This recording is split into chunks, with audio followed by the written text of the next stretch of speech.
김성수의 오늘, 이제는 정가 산책으로 함께합니다. 정치권 동향 생생하게 풀어드릴 분은요. 최영일 시사문화평론가입니다. 연결되어 있습니다. 안녕하세요. 네, 안녕하세요. 예, 반갑습니다. 오늘 진행 맡으신 거 축하드립니다. 어제부터 시작했는데, 이제서야 축하를 해주시는군요. 예, 고맙습니다. 이제 뭐 이틀째네요. 예. 정가산책 시간인데요. 네. 요즘 여의도에서 뭐 이상한 노래들이 유행이라고 그러던데. 이 현대판 서동요죠. 그런가요? 한번 좀 소개 좀 해주시겠어요? 저도 요즘에 흔히 찌라시라고들 부르는데요. 예. 이게 방송 용어가 아닌데 방송에서도 막 쓰더라고요. 예. 그런데 여당의 대표가 아주 즐겨 보시기 때문에 쓸 수밖에 없지 않나 하는 생각이 듭니다. 맞습니다. 예. 근데 이제 오늘 저도 받아보니 노래 가사를 개사한 저희 80년대 학생 시절에는 이제 녹아봐 이렇게 가사 바꿔 부르기. 예. 그런데 이게 90년대 유명한 노래들이에요. 저는 배반의 장미인 것 같아요. 예. 근데 그 내용은 제가 지금 들고 있지 않아서 다 읽어드릴 수는 없는데, 예. 아마 이 김무성 대표의 리더십 부재, 최근에 상향식 공천에서 계속 후퇴하고 있지 않습니까? 예. 그걸 좀 빗댄 이제 노래가 돌아다니고 있고요. 배반의 무대. 배반의 무대 제목은 이렇게 한번 처음부터 불러주세요. 내겐 없던 거야. 배짱이란 작은 용기도. 그걸 몰랐던 난 너무 쉽게 너의 덩치 때문에 속은 걸. 갖고 있는 길을 버리고서 눈물 맺힌 우리를 보았어. 너만 믿던 우린 이제까지 꿈을 꾼 듯해. 이렇게 가는 노래네요. 시처럼 읽어주시면 안 되고 가락을 붙여주셔야죠. 왜 하필 후를 택했니? 그렇죠. 후텔 택했니? 이렇게 들어가는 거죠? 그 그렇죠. 많은 선택들 중에서. 있다. 예. 네. 그리고 또 하나는 요즘에 이제 국민의당 안철수 대표 사면 초과다. 예. 당 흔들기에 좀 위태롭다 이런 이제 보도들이 많은데요. 예. 안철수 대표를 또 빗댄 녹아봐도 하나 같이 붙어서 다니더라고요. 그래요? 네. 어떤 노래입니까? 한번 불러주세요. 지금 칵테일 사랑의 가사를 바꿔서 마음 울적한 날에 딴지를 걸어보고 향기로운 분탕질에 취해도 보고 탈당의 씨가 있는 의원총회도 가고 밤새도록 열받아서 복당하고파. 누굴 얘기하는지 모르겠습니다. 예, 이제 안철수 대표 이름을 제가 언급했으니까 예. 오늘 기자회견도 이제 하셨죠, 조금 전에. 그래요? 네네, 오늘 기자회견이 나왔습니다. 기자회견이 묘해요. 지금 특정 정당의 상임선거대책위원장을 맡고 계시는데, 예. 다른 당, 특히 이제 야권 내에서 지금 선명성 경쟁을 하고 있는 상대당에 대해서 경쟁 정당이죠. 예. 내일 컷오프를 보고 예. 판단하겠다 이런 이야기를 해서 무엇을 보고 무엇을 판단하는 것일까? 그분은 지금 이 당에 계신 것일까, 저 당에 계신 것일까? 그렇게까지. 예, 그래서 오늘 저 노래 가사가 예. 굉장히 그런 얘기를 노골적으로 이제 꼬집고 있는 것인데 예. 누가 이걸 개사했는지 모르겠습니다만 저는 이렇게 이 개사한 개사곡들 녹아바들이 너무 가사가 좀 리얼하고 노골적이라서 예. 조금은 이렇게 섬찟섬찟하고 이제 편안하지가 않고 불편한데 예. 그럼에도 불구하고 굉장히 빠르게 확산되는 걸 보면 이걸 읽어본 대중들이 금방 그 내용의 정서를 캐치하고 있다는 반증이 되잖아요. 지금 음성 지원이 되는 것 같기도 해요. 맞아요. 가사를 보기만 했는데도. 예. 그래서 칵테일 사랑 마로니에가 부른 얼마나 90년대 명곡입니까? 예. 지금도 머리에 선하게 떠오르는 멜로디인데, 예. 그게 이제 정치인에 빗대어서 지금 아주 촌철살인의 가사로 오늘 아마 굉장히 많은 분들이 보고 혹은 이거 불러서 또 이게 음원 파일로 돌지 않을까 이런 생각도 들더라고요. 예, 알겠습니다. 김성수 선생님이 한번 취입해 보세요. 예, 됐고요. 예. 네. 자, 지금 얘기가 나온 김에 네. 지금 계속 후퇴하고 있는 김무성 대표. 네. 도대체 비례대표 상향식 공천도 지금 오늘 뉴스 브리핑에서 보니까 안 되는 것처럼 얘기가 되던데. 안 될 가능성이 높습니다. 예, 왜 이렇게 되는 거죠? 지금 그래서 실제로 실세는 이한구 공천위원장이다 이런 얘기가 나오잖아요. 그렇죠. 이한구 공천관리위원장 어제 우리가 다 봤습니다만 그제는 우리 주말에는 이제 무대가 이한구 위원장 앞에서 면접을 보지 않았습니까? 그렇죠. 그때 굉장히 이제 날카로운 이제 지적들을 많이 받고, 예. 그래도 이제 웃어 넘기고 나왔는데, 다음 날은 이제 최고위원회 이한구 위원장을 호출을 했어요. 예. 왜냐하면 이제 1차 공천 발표에 대해서, 예. 지금 이제 우선 추천 지역, 또 예. 단수 추천 지역, 경선 지역, 이렇게 발표를 했는데, 우선 추천, 단수 추천이 뭐 말이 그렇지 사실상의 전략 공천이지 않습니까? 그렇죠. 그러니까 이제 거기에 대해서 반대다. 특히 이제 구미을에서 친박 3선으로 이야기되는 김태환 의원을 날렸단 말이죠, 공천위가. 근데 네. 이제 김태환 의원이 이제 울고불고 했습니다만, 예. 이제 이 당대표가 여기에 대해서 반댈세 하는 얘기를 했고요. 예. 최고위원 중에는 유일하게 김을동 의원만, 이 김무성 대표 말이 옳다. 이렇게 거들었는데, 예. 그럼에도 불구하고 최고위원회 전체에서 이한국 위원장을 호출한 이 모습이 무색하게 예. 공천안을 다 의결시켜버렸어요. 그러니까 그렇네요. 당대표의 의견이 묵살된 상황이 됐죠. 그렇죠. 그리고 또 이한국 위원장 나와서 언론 인터뷰를 하면서 오늘은 예의상 왔지 다시는 오지 않겠다. 다음부터 부르지 마라 이런 얘기는. 네, 부르지 마라. 불러도 안 온다. 예. 왜냐하면 공관위가 이게 독립기구이기 때문에 좌지우지돼서는 안 된다. 뭐 그 말도 일견일일이 있습니다. 그렇네요. 그런데 이제 김무성 당대표 이야기는 이것은 관례다. 최고위에 와서 보고하는 게 맞다. 근데 이거는 누가 옳고 틀린 건 아니에요. 예. 합의하기 나름이고 양쪽 말이 다 맞아요. 근데 문제는 뭐냐면 지금 당대표와 공천관리위원장이 정면 충돌하고 있고 한 명은 이제 비박계 입장을 대변하면서 자기 정치 생명을 걸고 상향식 공천을 관철하겠다 그랬는데 계속 후퇴하고 있잖아요. 아까 그렇죠. 노래 가사처럼. 예. 지금 상향식 공천은 제 개인적인 판단으로는 물 건너갔다. 이렇게 그러니까 보여지고요. 비례대표뿐만이 아니라 결국 지역구도 지역구도 마찬가지예요. 네네. 상향식 공천은 그야말로 이름밖에 안 남았다. 맞습니다. 예. 이 이름밖에 안 남은 정도가 아니고 지금 국민들이 다 무대가 계속 후퇴만 하고 있네. 그렇다면 결국 친박의 입장을 대변하는 이한국 위원장의 의지대로 이게 이제 개인 혼자의 의지는 아니겠습니다만 어쨌든 뭐 청와대 의지도 예. 담겨 있을 거고요. 또 친박 이 중진들의 의지도 담겨 있을 거고요. 이렇게 해서 결국은 다 전략 공천으로 가는 분위기예요.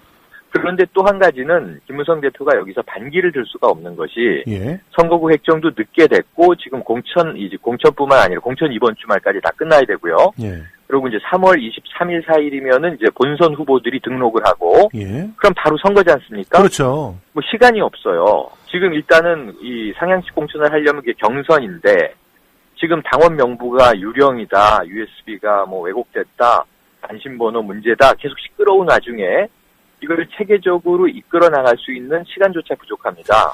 그러니까 결국은 흐지부지 예. 이한구 위원장의 명단대로 갈 것인데 지금 이제 내일하고 모레가 가장 관심이 이제 모여지는 것이 예. 지금 1차 공천 발표는 뭐 그럴싸하다 치고요. 예. 논개작전이라고 불리는데 예. 2차 발표 때 비박계가 과연 살생부처럼 갈 것인가. 그렇죠. 그냥 딱 한 가지입니다. 유승민 의원 공천 받나 못 받나. 예. 거기에 따라서 이제 친박의 의지가 드러날 것 같은데요.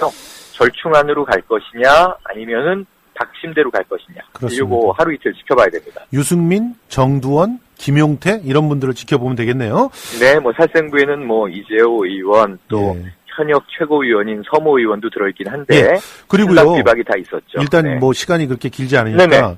그 총선 뒤에도 김종인 대표가 남아서 더민주를 지휘할 것이다 뭐 이런 얘기가 흘러나오고 있던데 이건 어떻게 된 겁니까?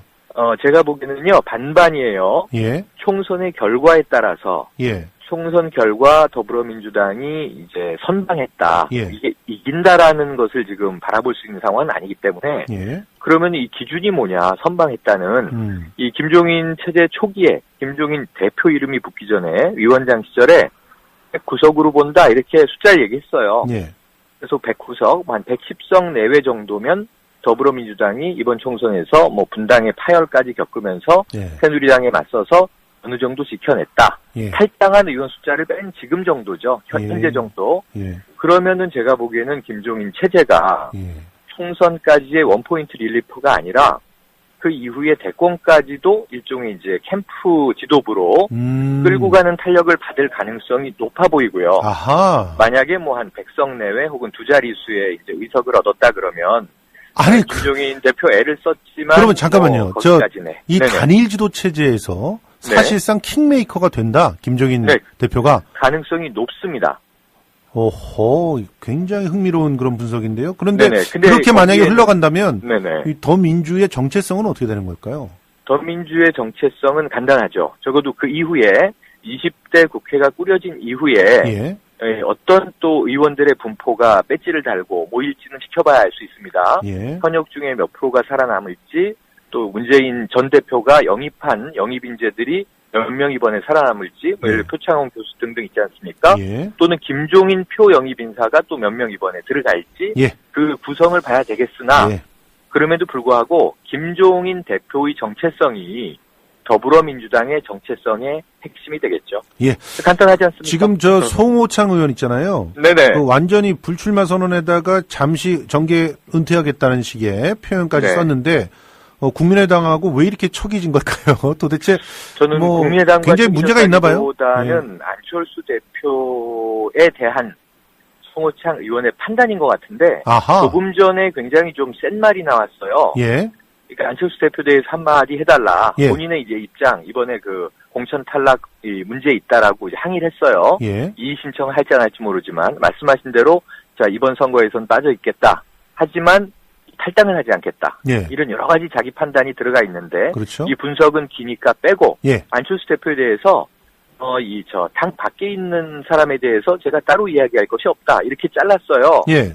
그래서 안철수 대표하고 송호창 의원은 상당히 좀 긴밀한 관계로 우리가 알고 있지 않습니까? 그렇죠. 그런데 이제 탈당하냐 마냐 했는데 탈당을 안 해서 놀랐는데 당 밖에 있는 사람 이렇게 이야기를 해서 이게 안철수 대표가 이야기하는 광야론과 겹치면서 이제는 갈라선 것이다. 그렇네요. 이렇게 이해하는 게 쉬울 것 같습니다. 그렇게 되면은 결국 국민의당은 원내 교섭단체 매직 넘버 하나를 남기고 네, 물 건너갔죠. 19 속에서 예. 내일 이후에는 김한길 의원 행보를 좀 주목해 봐야 되고요. 그렇죠. 복당파가 나올 것인가. 여기에 따라 상당히 좀 어려움을 겪을 텐데 아직도 전 이 안철수 대표 기회 있다고 보고요. 예. 문제는 너무 다양한 인자들을 끌어모으면서 예. 소화불량을 겪고 있는데 예. 오히려 이제 새정치민주연합에서 한번 아픔을 겪었지 않습니까? 그래서 그렇죠. 나간 건데 근데 결국 모인 사람들도 또 그 당에서 불러온 사람들 아닙니까? 예. 그럼 낡은 진보 청산, 구태 정치에 대한 혁신 이런 걸 얘기를 했다면 오늘 좋은 얘기 저 지역구 노원병 출마 선언하면서 했더라고요. 예. 뭐냐면 여의도의 아웃사이더가 되더라도 예. 정치 구단의 조롱거리, 안주거리가 되더라도 예. 나는 초심을 잃지 않고 뚜벅뚜벅 가겠다 그러면서 마틴 루터 킹 목사의 말을 인용했어요. 아니 너무 많은 분들의 말을 인용을 잘 하시는 것 같아요. 네. 그런데 어쨌든 이 결기는 보여지는데 예. 한 가지만 이 조 안철수 대표에게 요청을 드린다면 예. 이제는 컨텐츠를 보여달라. 그렇죠. 예를 들면 혼자서 할 수도 있고 2명이 할 수도 있고 10명이 할 수도 있고 정말 제3당으로 다당제 정치에서 양당의 패악을 깨겠다라고 한다면 예.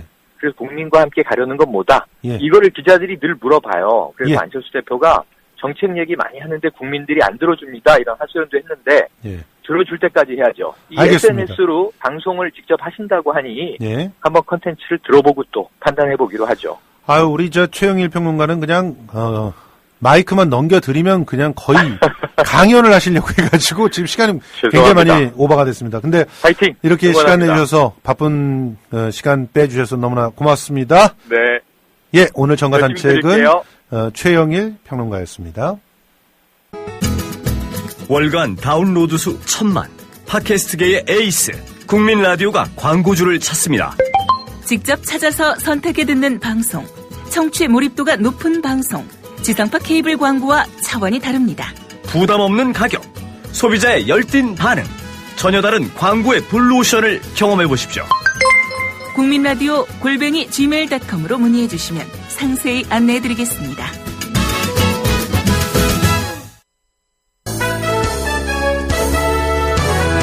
지금 여러분께서는 정치평론가 김성수가 진행하는 국민라디오 시사 프로그램 김성수의 오늘과 함께하고 계십니다. 계속해서 오늘의 경제쟁점을 짚어봅니다. 예, 경제브리핑 한국경제TV 이인철 기자 전화로 연결되어 있습니다. 안녕하세요. 예, 안녕하세요. 예, 저 이렇게 전화로 먼저 인사드려서 죄송합니다. 이제 얼굴을 뵙고 인사를 드려야 되는데, 우리나라의 경제 성장률하고 물가 상승률 비교를 해보니까 현재 기준금리가 다소 높다는 분석이 나왔네요. 그렇습니다. 이제 오늘 LG경제연구원이 이제 재미있는 보고서를 내놨는데요. 제목이 통화정책이 저성장 추세를 이제 반영할 필요가 있다. 예. 한마디로 반영하지 못하고 있다라는 내용인데요. 예. 이 보고서를 보니까 이제 물가 상승률, 실질 금리, GDP 갭, 물가 갭 이렇게 네 가지 변수를 고려했을 경우 현재 기준금리 1.5%는 적정금리 수준보다 더 높다라는 겁니다. 그러면 이제 적정금리가 얼마냐? 이 보고서에는 올해 기준 적정금리는 0.93%에서 많게는 1.34% 수준이다라는 건데요. 야. 한마디로 이제 한국은행이 한두 차례 추가로 금리를 내려야 한다라는 겁니다. 뭐 물가 상승률, 실질 금리 뭐 이런 걸 반영하게 되면 이제 이 추가로 금리를 내야 함에도 불구하고 예. 한국은행이 적극적이지 않은 모습이다라고 꼬집고 있는데 예. 뭐 이런 하늘의 성향을 감안하면 이번 달에도 기준금리는 뭐 동결 가능성이 높다라는 게 LG경제연구원의 보고서입니다. 그렇군요. 아니 저는 조금 충격입니다. 우리 1.5라고 하는 퍼센테이지도 기준금리가 낮아서 너무 과다하게 대출이 되고 있는 거 아닌가 이런 생각을 했었는데 그런데 높다. 이런 평가가 나왔다는 얘기인데 한국은행은 그러면 왜 저성장 추세를 반영하지 않고 계속 금리를 동결시키고 있는 건가요? 사실 뭐 이번 달 채권 전문가들 10명 중 7명이 기준금리 동결에 베팅을 하고 있습니다. 어제 이제 국책연구기관이었죠. KDI가 3월 경제동향 보고서 통해서 뭐를 하고 얘기를 했냐면 지난달 성장세가 둔화될 가능성이 있다라면서 한 달 전에 비해서 더욱더 부정적 진단을 내놓은 겁니다. 내수도 좋지 않고요. 수출 부진으로 경기 둔화 가능성이 더 커지고 있다라는 건데 또 이제 지난달 금통위에서 금통위원이 7명인데요. 예. 한 명이 금리 인하하자라는 소수 의견이 나왔습니다. 아, 예. 그런 만큼 지금 뭐 수출도 부진하고 저유가 등 이제 대내외적인 악재로 인해서 예. 경기 둔화에 대한 우려가 더 크다라는 건데 그럼에도 불구하고 한국은행의 운신의 폭은 그다지 크지 않습니다. 이미 뭐 1,200조 원을 넘어선 가계부채 상황도 심상치 않고요. 그렇죠. 또 연초에 외국인들 주식 내다 팔면서 환율 시장도 다소 불안했습니다. 그렇습니다. 무엇보다 이제 기준금리 인하에 따른 기대 효과가 더 크냐, 부작용이 더 크냐, 논란이 더 커질 수밖에 없는데 예. 사실 기준금리를 내린다라는 건 돈을 돌게 해서 투자를 연결시키고 소비의 선순환으로 이어져야지만이 이제 긍정적이지만 그렇죠. 지금은 시중에 돈이 없어서가 아니라 돈이 안 돌아서라는 문제점을 지금 한은도 인식을 하고 있다는 겁니다. 그렇죠. 그래서 이번 달만큼은 한은이 기준금리를 동결해보고 앞으로 이제 글로벌 금융시장 상황 그리고 네. 우리 경제 상황을 좀 지켜보지 않겠느냐라는 관측이 나오고 있습니다. 알겠습니다. 다른 뉴스 한번 들어가 보겠습니다. 저는 좀 개인적으로는 반갑다고 생각이 드는데 정부가 쌀값 안정을 위해서 쌀 추가 매입한다고 하네요. 그렇습니다. 오늘 황교안 국무총리 주재로 국무회의가 있었습니다. 이 자리에서 2015년 쌀 수급 안정 방안을 심의하고 의결했습니다. 예. 사실은 지난달 말에 이미 정부에서 차원에서 논의가 됐던 내용입니다. 예. 이 내용을 좀 보면 지난해 이제 공급 과잉 물량이 있습니다. 35만 7톤 정도가 1년 전에 비해서 과잉이었는데 이미 한 20만 톤은 격리를 했고요. 이번에 15만 7천 톤 추가로 사드리겠다라는 겁니다. 이렇게 되면 지난해 전체 생산량이 한 432만 톤, 그리고 신곡으로 이제 팔리는 거 수요량이 한 397만 톤이니까 예. 이 초과분 전량 35만 7천 톤을 정부가 이제 돈을 주고 매입하고 있다라는 건데요. 예. 이번 추가 매입에 드는 비용만도 약 1,400억 원 정도가 투입이 됩니다. 그런데 이 정도 추가 매입, 쌀값 안정에 기여하기 어렵다 이런 얘기도 있던데 기여할 것 같습니까? 일단 뭐 이번 쌀 추가 매입 격리 조치에 대해서 농민들도 일단 환영을 하고 있습니다. 예. 왜냐하면 이제 지금 이 쌀 가격이 거의 산지 쌀 가격이 바닥을 모르고 추락하고 있기 때문인데요. 예.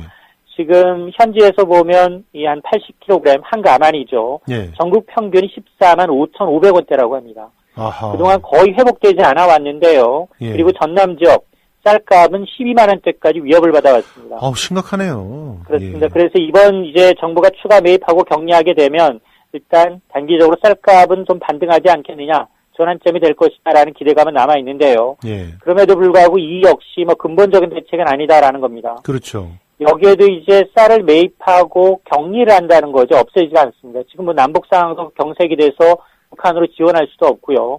이걸 보관하는 비용도 만만치가 않습니다. 그러니까요. 이미 1,400억 투입이 됐고요. 예. 그래서 그러면 사실 쌀 산업의 경쟁력을 좀 높이고 그리고 소비를 늘리는 방안이 동시에 추진돼야 하는데 예. 아직 1인당 국민 한 사람이 평균 하루에 2공기를 먹지 않습니다. 그럼요. 그러다 보니까 어떤 국민 식습관 개선이라든가 살소비 촉진을 위한 어떤 특단의 대책이 나와야 한다라는 목소리가 더 설득력을 얻고 있는 겁니다. 참 안타깝습니다. 점점 더 쌀은 안 팔리고 있고, 그리고 정부가 쌓아놓은 쌀도 지금 뭐 1년 지난 쌀도 엄청나다고 하는데 어디다 쓸 데도 없고, 그런데 어떻게 보면은 아주 그 효과적이고 또 그 생산적인 쌀 소비 대책 중에 하나였던 북한 쌀 지원이 원천 봉쇄돼 있고, 참 그야말로 출구가 없는 이런 그 상황들이 특히나 경제 쪽에서 왜 이렇게 박근혜 정권에서 많이 나타나고 있는지 모르겠습니다. TV 홈쇼핑에서 최저가 혹은 최특가 이렇게 광고하는 거, 실제로 대부분의 상품이 다른 곳보다 싸지 않다, 이런 뉴스가 있네요. 그렇습니다. 이 사실 방송 최저가 이번 시간 놓치면 큰일 납니다라고 얘기하는데요. 예. 대부분 이 거짓말이었습니다. 한국소비자원이 지난해 9월부터 한 달 동안 TV 홈쇼핑 6개 회사가 판매한 방송 100편을 조사해 보니까요. 예. 70%가 방송사상 최저가다, 단 한 번도 없었던 초특가다라고 예. 과장된 표현으로 방송을 했는데요. 예. 하지만 이 가운데 83% 정도는 이미 다른 곳에서 더 싼 상품을 팔거나 방송 뒤에도 같은 가격으로 팔리고 있다라는 겁니다. 무려 83%라고 말씀하셨습니까, 지금? 그렇습니다. 그럼 전체 거의 다네요? 그렇습니다. 물건 구매 10번 중에 8번은 전부 허위, 과장, 광고였다라는 겁니다. 그리고 이제 조사 대상의 한 39% 정도는 제품의 효능, 성능까지 속여서 아하. 이 소비자들이 오인할 가능성이 있는 것으로 나타났기 때문에 이런 것들이 사실 홈쇼핑 채널 수가 더 이제 범람하면서 늘어나고 있는 것인 만큼 그렇군요. 소비자 주의도 필요합니다만 관계부처의 어떤 점검, 이 강화도 좀 모니터링도 필요해 보이는 상황입니다. 저는 이 홈쇼핑 보다가 가끔 손이 떨리더라고요. 이거 놓치면 안 되는 거 아닌가 이러면서. 근데 안심해도 되겠네요, 이제. 83%나 실제로는 다른 곳 찾아보면 더 싼 데가 있다니, 참 이렇게 속고 사야 되는 건지 모르겠습니다. 오늘 첫날인데, 저하고는 첫날인데 너무 편안하게 전달 쉽게 잘해주셔서 감사합니다. 네, 감사합니다. 고맙습니다. 네. 예, 한국경제TV 이인철 기자 경제브리핑이었습니다.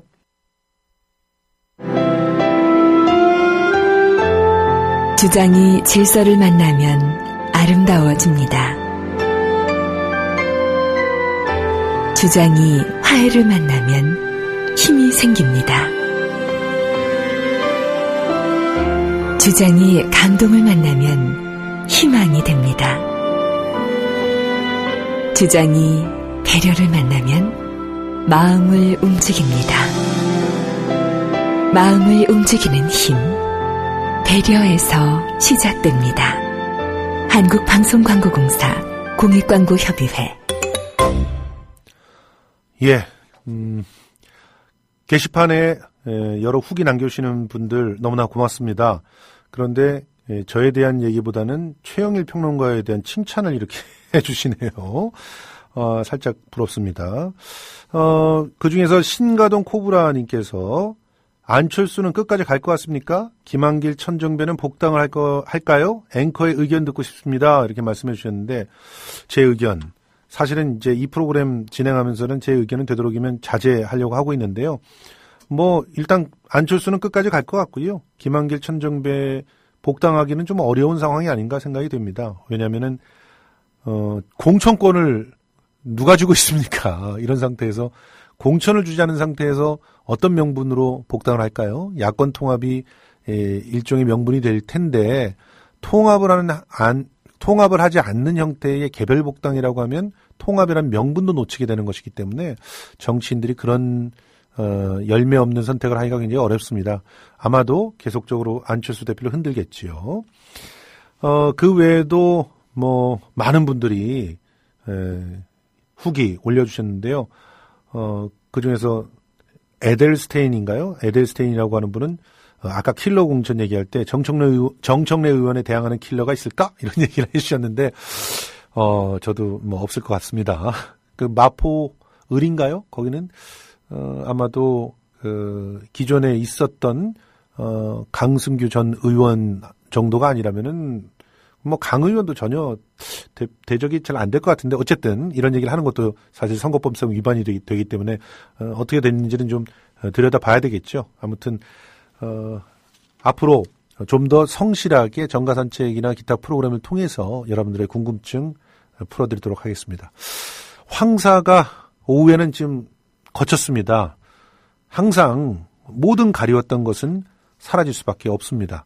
맑은 하늘을 다시 올려다보면서 자연의 순리에 겸손해지는 하루를 살아야 하겠다는 생각이 드네요. 저에 대한 평가도 많이 가려져 있는 것 같습니다. 따끔한 말들 해주신 분들도 많은데요.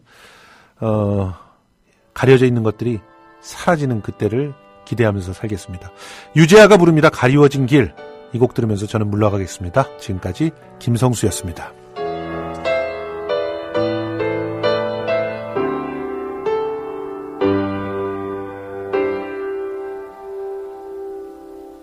보일 듯 말 듯 가물거리는 안개 속에 쌓인 결.